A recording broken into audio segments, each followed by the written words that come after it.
10 bodies have now been recovered from the crash site, which stretches over a mile, although they haven't yet been formally identified. One of them, we're told, is the body of Yevgeny Prigozhin. The speculation is it is highly likely that the Russia's FSB intelligence service orchestrated the plane crash, maybe on the direct orders of Vladimir Putin. But if it was at his direction, you would get no sense of that from the statement he put out a little earlier. The president said Prigozhin was a talented businessman, someone I have known, he said, since the 1990s.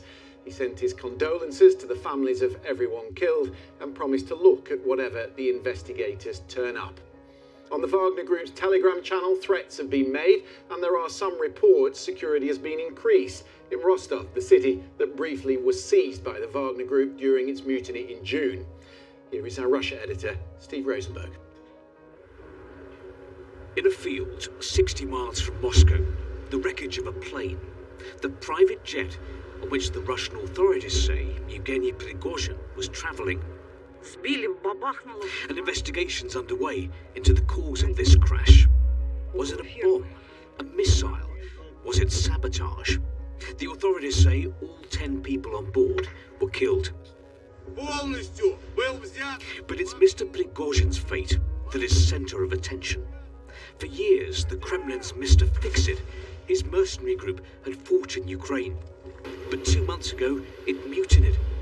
They took over the city of Rostov and moved on towards Moscow.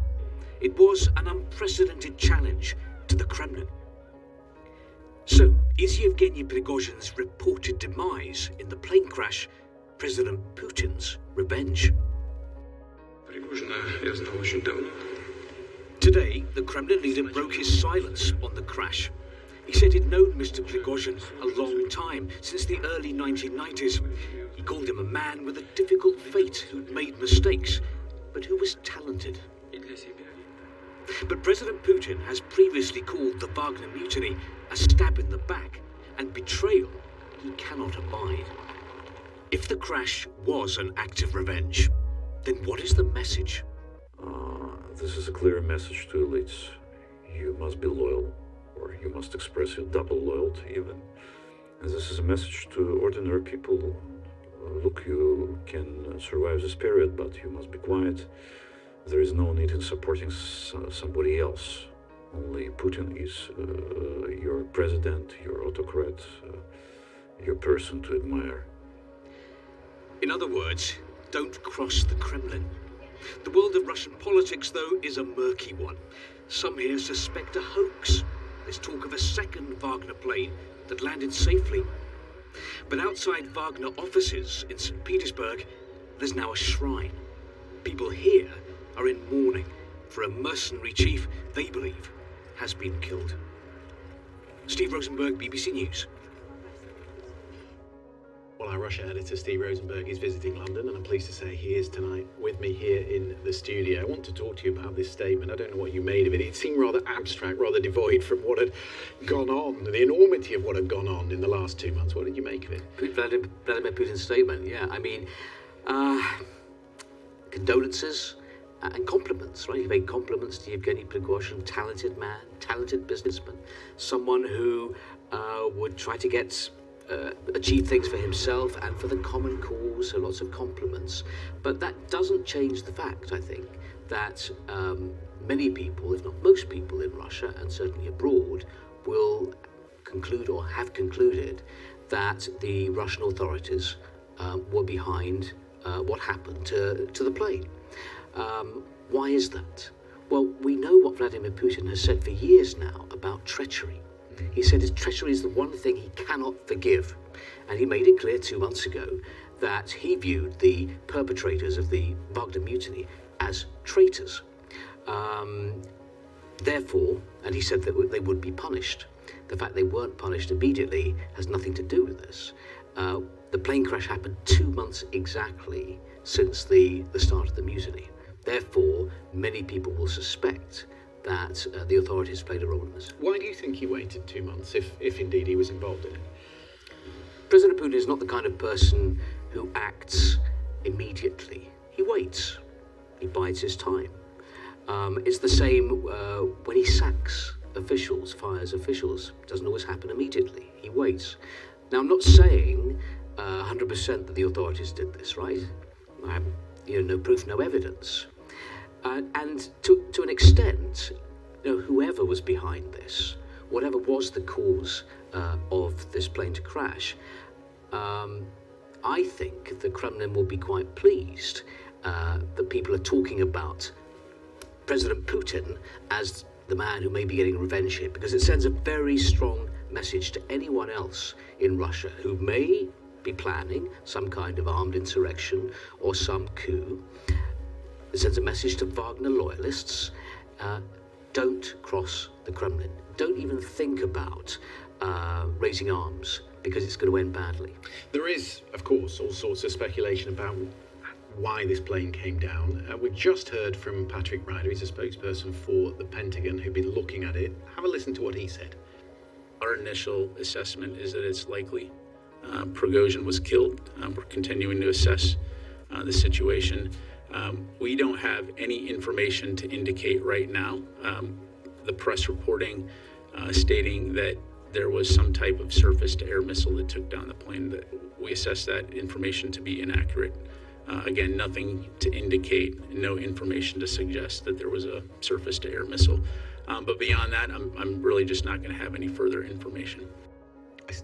I sense that will fuel further conspiracy theories. Perhaps it doesn't matter, though. Perhaps all that really matters is whether Prigozhin is alive or dead. I think you're right. I mean, was this a bomb? Was this sabotage? Was this a missile?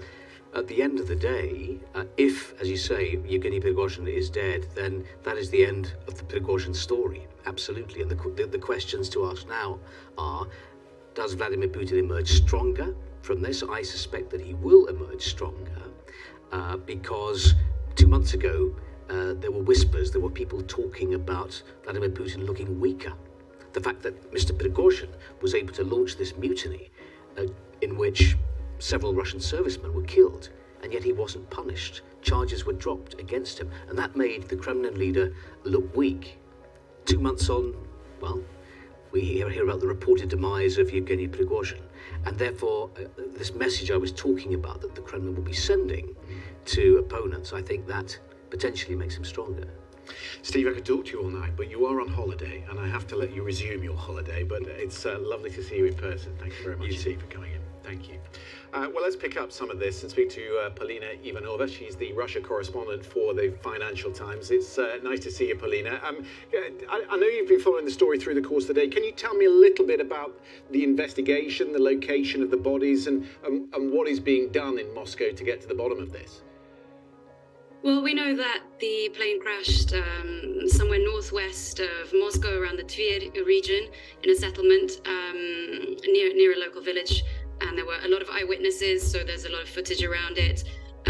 We know that the Russian Investigative Committee has said that it is launching a criminal case to investigate the causes of the incident, and also Russia's aviation agency, Rosaviatsia, has said that it is looking for the black box and is also looking into the causes of the incident. So right now we know that the parts of the plane are scattered in quite a small area, apart from, I think the tail end of the plane is about 3.5 kilometers away somewhere else. So everybody is still piecing together what really happened. But of course, the primary theories that are being discussed are potentially a bomb on the plane, something in the undercarriage of the plane. Others have spoken about a surface-to-air missile. So there are different theories. You'd probably heard Steve saying that what matters at the end of the day is the fate of Prigozhin and whether he's alive or dead. Do you think the Russian authorities will produce a body to put an end to the conspiracy that he is still alive? If you were going to put a stake through the heart of your enemy, the best way to do that, presumably, would be to show the world that he is well and truly dead. I mean, I think in their eyes, the theatricality of the incident that we saw, I mean, the fact that this wasn't a Novichok poisoning, this wasn't a assassination in the dead of night, this was in broad daylight, a plane being taken down out of the sky. I think with the entire, leadership of Wagner on board, it's difficult for them, I think, to send a stronger message than that. There are plenty of people, as you say, who believe this further strengthens Putin's position after a sort of wobbly couple of months. But You'll have seen online, I'm sure, the presumed pictures of President Putin driving to the Kremlin last night, reports that he might have returned to Moscow, these reports that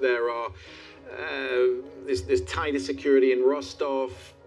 Do you think we are at the end of this process, or could there now be a process of bloodletting as other Wagner figures try to wreak their revenge? I think what this has done is really sent a very powerful message, and it sent a signal and struck quite a lot of fear into the hearts of anybody who might have continued to side with Prigozhin after the mutiny. I think it's a large kind of response from those who still supported Prigozhin in the past 2 months. It is much more likely to create a sense of perhaps jaded disillusionment among those people who still saw Prigozhin as a kind of speaking truth to power, as criticizing the leadership of the Russian army for their failures. But another march on Moscow, another wave of anger, more bloodletting, more opposition. I think it's, in fact, quite unlikely considering the strength of the message that Putin has just sent. Interesting. Polina, good to talk to you tonight. Thank you very much.